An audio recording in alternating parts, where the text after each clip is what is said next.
mark but this flea, and mark in this how little that which thou deniest me is. It sucked me first, and now sucks thee, and in this flea our two bloods mingled be. Thou knowest that this cannot be said a sin, nor shame, nor loss of maidenhead. Yet this enjoys before it woo, and pampered swells with one blood made of two. And this, alas, is more than we would do. It has been said that power is the shaping principle in Donne's verse, the power of argument or of persuasion, the power of God or of a king or of a fiercely wooing lover. John Donne himself was ambitious, audacious, extreme. Later in his life, he made or tried to make a firm distinction between the young Jack Donne, the writer of lascivious verses and scurrilous satires, and the mature and devout Dr. Donne, Dean of St. Paul's, one of the great intellectual preachers. But Jack Donne and Dr. Donne are the same man, dramatic, immediate, playing in a deliberately exaggerated way with ideas and concepts, manipulating all the shock tactics of his rhetoric to persuade you with ingenuities. That poem, The Flea, for example, arguing its way through with the outrageous logic of a brilliant lawyer, hot-blooded and cold-blooded at the same time. Mark but this flea, and mark in this how little that which thou deniest me is. It sucked me first, and now sucks thee, and in this flea our two bloods mingled be. Thou knowest that this cannot be said a sin, nor shame, nor loss of maidenhead, yet this enjoys before it woo, and pampered swells with one blood made of two. And this, alas, is more than we would do. Oh, stay, 3 lives in one flea spare, where we almost, yea, more than married are.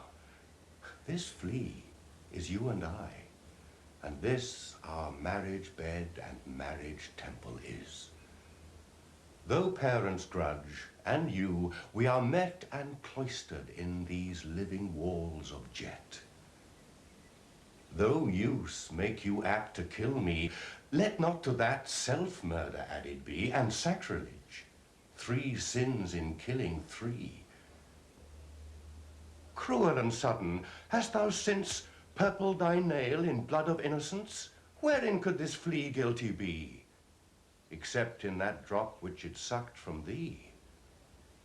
Yet thou triumphst, and sayest that thou find'st not thyself nor me the weaker now.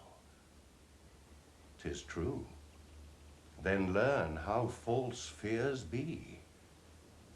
Just so much honor, when thou yield'st to me, will waste, as this flea's death took life from thee. The idea of a flea having commerce, as it were, between lovers wasn't an entirely original one. There are other contemporary poems on the subject, but no one made such an extraordinary performance of it as Donne. The way it opens is very characteristic of him. Mark but this flea. It's a direct, almost buttonholing tone of voice, putting you, the listener or reader, unwaveringly at the receiving end of a peremptory instruction. Listen, attend, the voice says. Or it vaults right into the middle of a situation with the presumed argument. I wonder, he says, I wonder by my troth what thou and I did till we loved.